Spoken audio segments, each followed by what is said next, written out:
Here we go. Good morning. I'm going to be multitasking here as I welcome everybody and get this exciting party started. I'm Bob McLaughlin with the National Collaborative for Digital Equity, and I keep on looking over to your left on the screen, I guess it is, because I'm admitting people while a classic example of trying to multitask, and we'll see how well that goes, but we're going to be admitting folks, a lot of folks hopping in as we're talking here. So want to welcome you to the 4th Annual New Hampshire Summit on Systemic Inclusion on behalf of the National Collaborative and our many, many partners.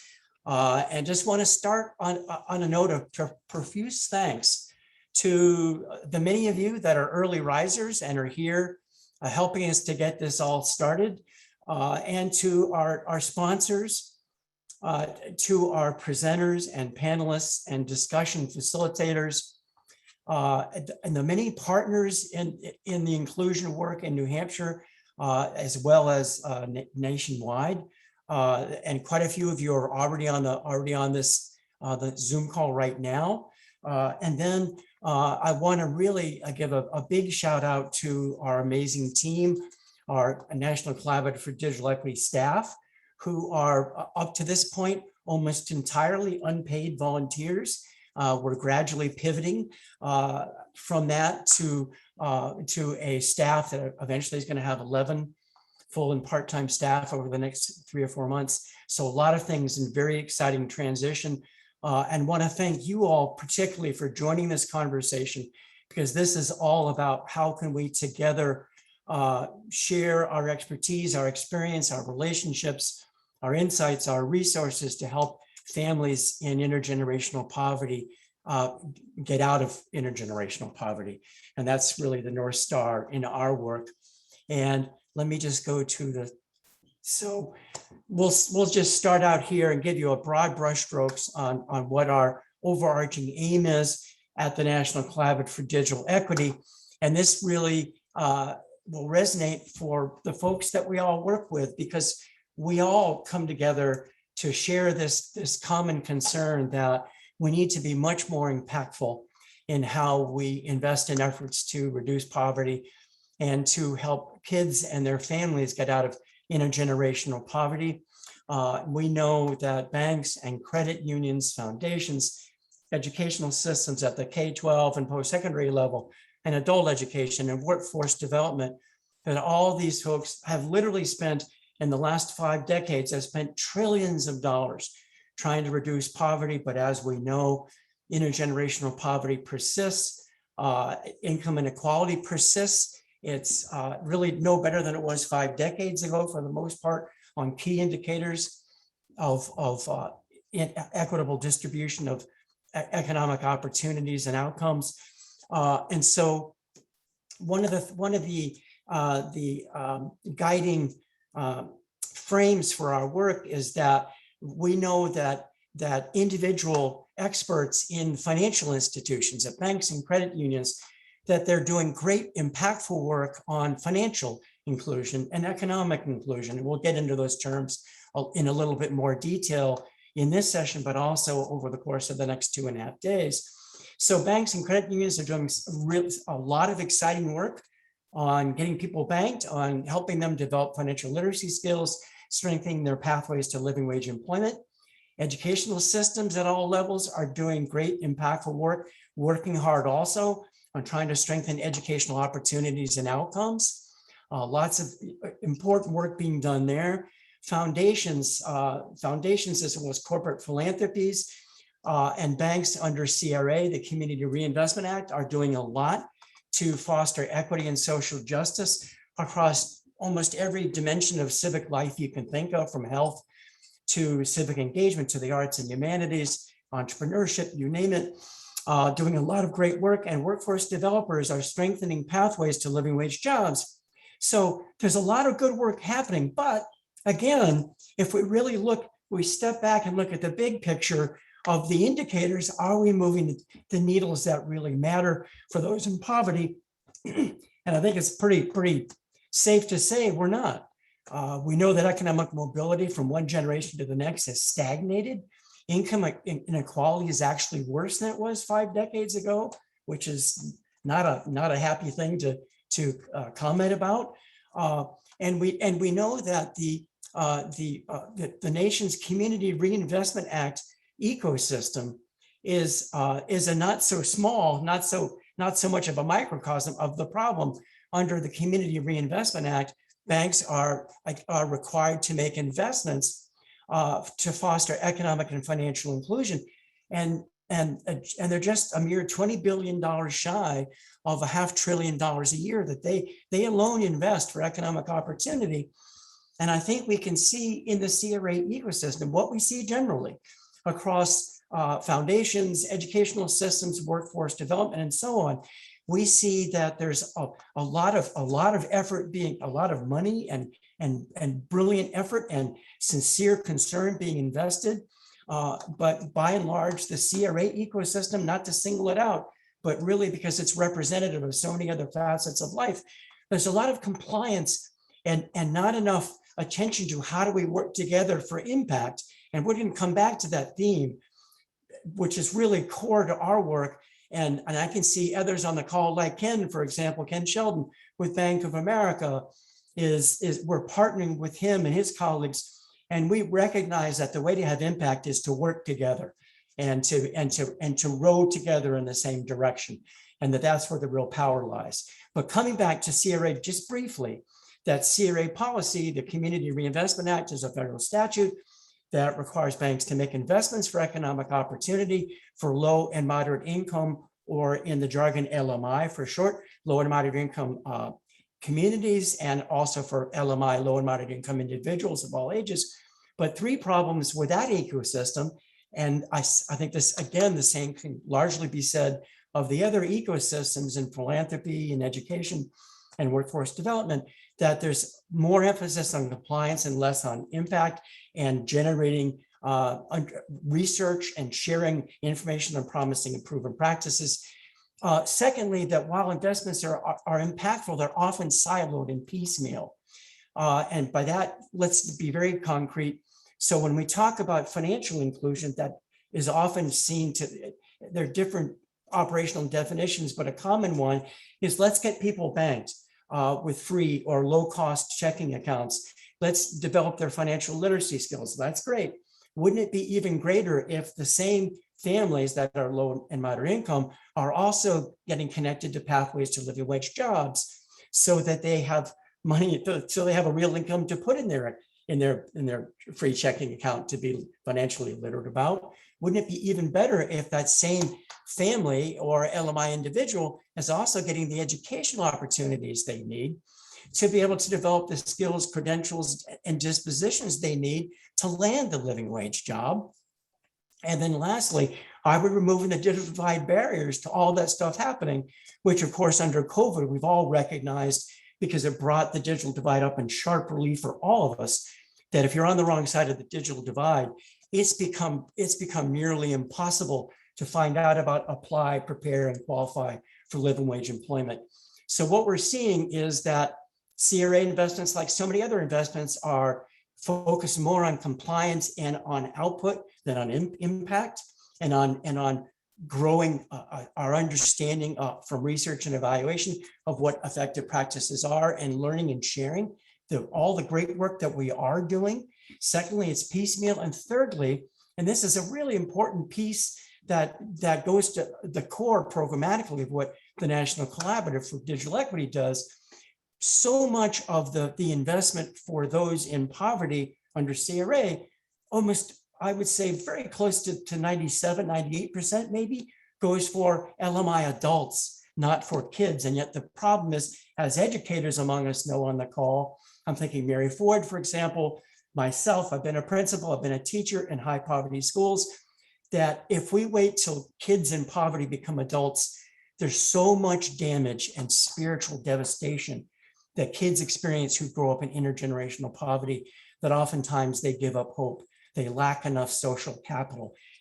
We winnow down the pipeline of LMI adults who can take advantage of all these investments because of what happens along the way by the time these kids grow up, many of them have lost hope and resilience and persistence. So it's really important that we work together. So now let's go to the next slide. There we go. So what we're saying here is that investments need to be made for what we call systemic inclusion.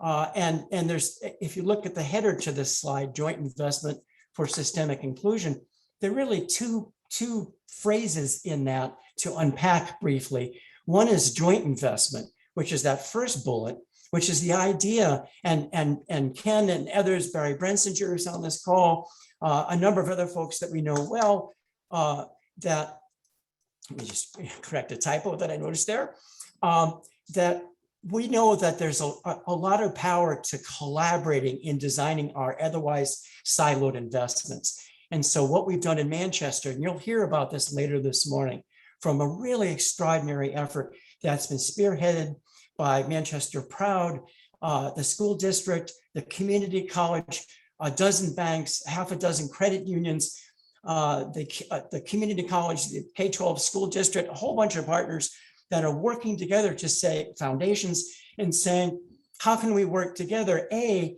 for B, systemic inclusion, which is these four dimensions that we've been emphasizing. Not these are the only dimensions that need to be addressed to help a family get out of poverty, because, for example, healthcare, equitable access to health care, equitable access to affordable housing, those are really important through groups as well. But right now, we've been focusing largely on what can we do to foster address multiple dimensions for kids in poverty and their families in poverty simultaneously, not in silos. So how can we make sure that the same kids and families get banked? And we'll unpack that with other sessions over the next 3 days. And then how do we make sure they're on pathways that are inclusive and welcoming and beckoning and supportive, that help pave the way for individual learners, K-12 and post-secondary, to get out of poverty and into living wage jobs and entrepreneurship, self-employment. Thirdly, are we providing the educational supports that are needed, again, for LMI learners of all ages to develop the skills, dispositions, and credentials they need to land a living wage job or to become effectively self-employed? And lastly, are we addressing the digital divide? And one thing I'll say very briefly about that, one of the things that we started, the National Collaborative for Digital Equity, Paul Resta and I co-founded NCDE several years ago, when we were really trying to persuade federal regulators who have oversight over the Community Reinvestment Act compliance ecosystem, that they should allow interested banks the option, if they want to pursue it, of removing digital divide barriers and get CRA credit for that, because our rationale was very simple and remains very simple, that without digital access and skill, it had already become, by 2013, when we first started a pilot in San Antonio, our premise was, if you can't go online and know what to do when you get there, it's going to be hard to find out about jobs, because increasingly they're posted only online. You have to know how to apply. And oftentimes you need to learn through a mix of online homework or online courses. So you need to be able to go online to develop the skills and credentials to land a living wage job that you found out about. So all these are reasons why the Federal Reserve System in 2015 said, we agree with you. We don't even need a pilot. We're going to change federal policy. And at that point, we pivoted when Paul and I realized that the Federal Reserve was going to issue a publication, which it did in August of 2016, on CRA credit for digital equity, that said to banks, if you want to invest in removing digital divide barriers for LMI individuals, families, and communities, we will bless you for that. It's allowable. It makes sense. It's an important aspect of our increasingly digital economy and society. When we knew that, then they said, oh, isn't this great? We're going to offer a workshop in all 12 Federal Reserve Bank regions in 2016. They told us in 2015, isn't this wonderful? The Federal Reserve Bank of Boston is going to have a drive-in conference for everybody in New England about, isn't it great? You can get CRA credit for investing in broadband. And actually, we were quite worried, because Paul and I come from having been educators for quite a few years. I've worked hard for these gray hairs that you see on the screen now. And what we realize is there are lots of ways of, with the best of intentions, making a hash of investments in addressing the digital divide, because we've seen it in schools, we've seen it in colleges of education, simplistic approaches like let's give every kid an iPad or a laptop, or let's give everybody broadband, that should be enough. Well, there are more dimensions to this. So we talked about systemic digital equity and really saying that we need to be educating bankers and others that when they invest in addressing the digital divide, if they want to see good outcomes so that they sustain and scale these investments, which we were hoping they would do, that we needed to help them understand, don't just invest in hardware and broadband. There's tech support, there's multilingual tech support, there's librarian support. There's also, which is a very heretical thing for us to say as digital equity fanatics that Paul and I and our colleagues on the NCDE team are, we also say something that's a minority position about the digital divide, which is, yes, we want to promote affordable access to all these resources, but there's a potential huge downside in this in the form of device addiction and social network addiction. And we see that this affects particularly kids growing up digital. This can really affect their capacity to persist with reading, for example. I've seen it with my own 3 kids, that my oldest, it was nothing for them to read an entire book. By the time we got to my youngest, my son, it was all we could do to get him to read a Cliff Note version of a book. And now if you work with incoming freshmen in college, their tongues are on the floor after they read a Wikipedia entry. And that's not because kids are less intelligent, it's because growing up digital, there's a downside to that. And we need to learn as communities and as families and as a society about how to foster digital inclusion in a way that anticipates and tries to prevent that as much as possible. So these are all pieces of a systemic approach. And what we're saying is none of us has all these answers. We all have, we have expertise in pieces of this, and the way to get coherent support for folks in poverty is to make it easier for we ourselves to work together who provide resources, and for those who need those resources to have a cognitive map that helps them learn about and access these in a coherent, integrated way. So we're gonna pivot here and then talk about some exciting developments in the work together.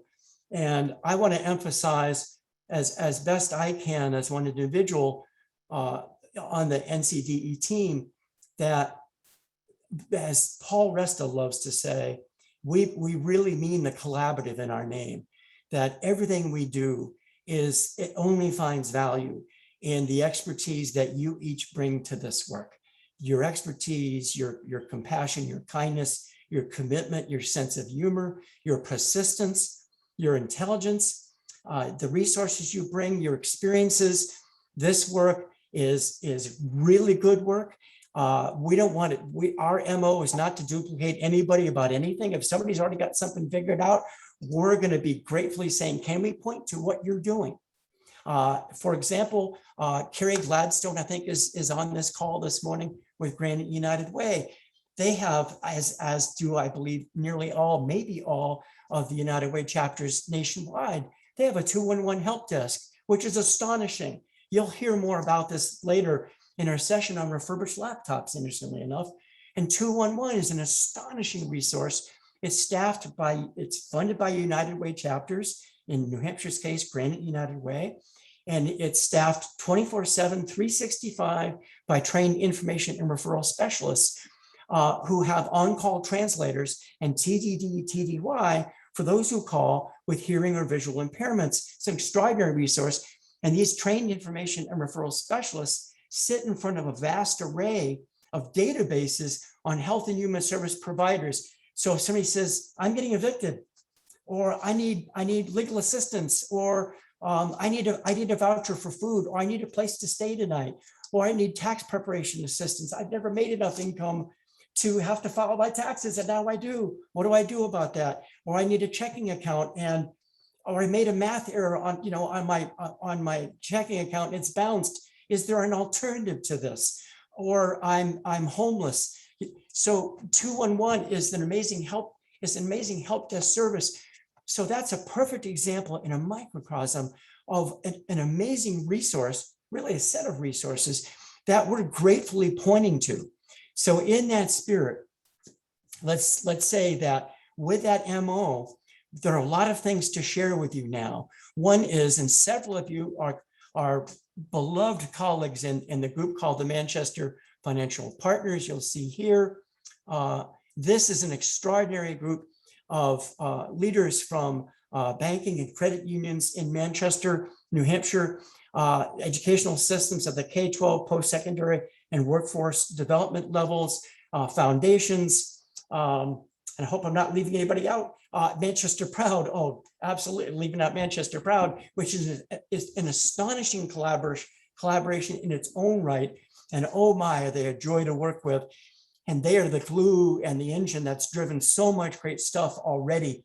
And then what we've done together is partner at the dawn of the pandemic, Barry Brensinger and his colleagues at Manchester Proud, and we said, what can we do about the digital divide?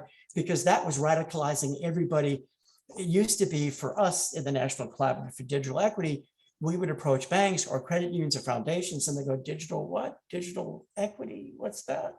And why does that matter? And nobody was saying that. It was just one of the very few upsides of the pandemic was that, which is why we call it Operation Lemonade. We're taking something good out of something quite awful, the pandemic, and saying this has radicalized all of us. It's attuned all of us that being on the wrong side of the digital divide makes learning impossible. And in Manchester, it was making learning impossible for about 30% of K-12 kids in the district. It was having a devastating impact. So one of the things we did together, so this is going to be the first of several announcements over the next 3 minutes, and I won't get to them all, but I'm just going to try to frame this really quickly for you. You should know that the Manchester Financial Partners, you'll see on our website, this is a labor of love for all of us. We don't deserve credit for this. We're not the sole catalyst. We co-catalyze this with all the partners on this call and in that group. This earned a national award for all of us working together for Operation Lemonade from the State Education Technology Directors Association. They gave us a national award for equity of access for our work together. Banks and credit unions and foundations financed for almost 490 to be precise, new laptops, PC laptops donated for home use. In the pandemic, one of the foundations, you'll hear from one of the panelists later today, Kathy Cook with the Bean Foundation, stepped up and said, we will cover the cost for families that for whatever reason can't get broadband, and really smooth very troubled waters about the panic of families and the school system about what do we do about families that can't afford broadband, even with Comcast's amazing Internet Essentials program at $10 a month for all you can eat broadband. In Manchester, they're saying we can't even afford that. And so the foundation stepped in. So everybody was stepping in all hands on deck. We've created, we piloted a course, an online course for students, diverse teens and adults to grow tech support capacity. That's now about to morph in a second phase, which is a follow-up online course for 20 linguistically diverse high school and middle school students in Manchester to grow multilingual tech support capacity in partnership with the district's IT office. And this is something they've really said, can you please help with? And Mary Ford, you'll hear from her and others today that they're leading some very exciting efforts with particularly in banking and teaching to foster stronger inclusive pathways for low-income teens and adults into banking and teaching to start, and then into other fields like manufacturing, high tech, healthcare, public health, and so on. And you'll hear from Mary later today about a very exciting, where I think we're really close to an official announcement that this is going to happen. But right now we're just saying we're exploring opening a prosperity cafe in one of Manchester's high schools in partnership with a high school. There's a meeting next Monday with the principal. There are several interested banks and credit unions who want to help get kids banked and their families banked. and to grow financial literacy, and see about volunteers that can work with kids and teens and their families and help them develop financial literacy skills in school and after school, working with teachers and the after school program. This is all happening. This is not theory now. The next thing is that we've launched Bank on New Hampshire. You'll hear a session on that today and tomorrow about where we are with Bank on New Hampshire, which is a really lovely initiative. We've got new board members that have just come on in the last week for the National Collaborative, Robbie Melton and Jerry Hanley. They co-direct an extraordinary national initiative, the Historically Black College and University, or HBCU Affordable Learning Solutions Initiative, that stands ready to help employers. For example, Ken and others in New Hampshire dying to share with you that they stand ready to mobilize the nation's historically Black colleges. And Jerry Hanley he co-directs that project with Robbie, but he also is out of the Chancellor's Office at Cal State, which has 23 campuses statewide. 20 of them are Hispanic serving institutions. We've got national networks of minority serving institutions that stand ready to work together to say, how do we work with a state like New Hampshire to support diversifying the workforce in key industries that are offering living wage jobs that aren't being filled and need diversity, like teaching, like banking, and so on. But crucially, how do we create a statewide system of integrated support so that persons of color are glad they come as interns and as new employees, and who feel welcomed and beloved and feel like New Hampshire is a place they can live and thrive. So there's lots of things that are poised here. And I'm definitely not doing justice to all the exciting things that we're all cooking together. We've got other slides that we're just running out of time because I want to open up the next session with you. So we will make sure that everybody gets a copy of this slideshow. We're going to be doing follow-up webinars, free webinars, and we'll be inviting you to these where we'll dig down, we'll drill down in each of these topics we're talking about. So there'll be ongoing opportunities moving forward. With that, I really want to thank you all very, very much for joining us. And we're now going to be segueing to a really exciting next session in just a couple of seconds. So thank you all so much, and see you again in a few moments.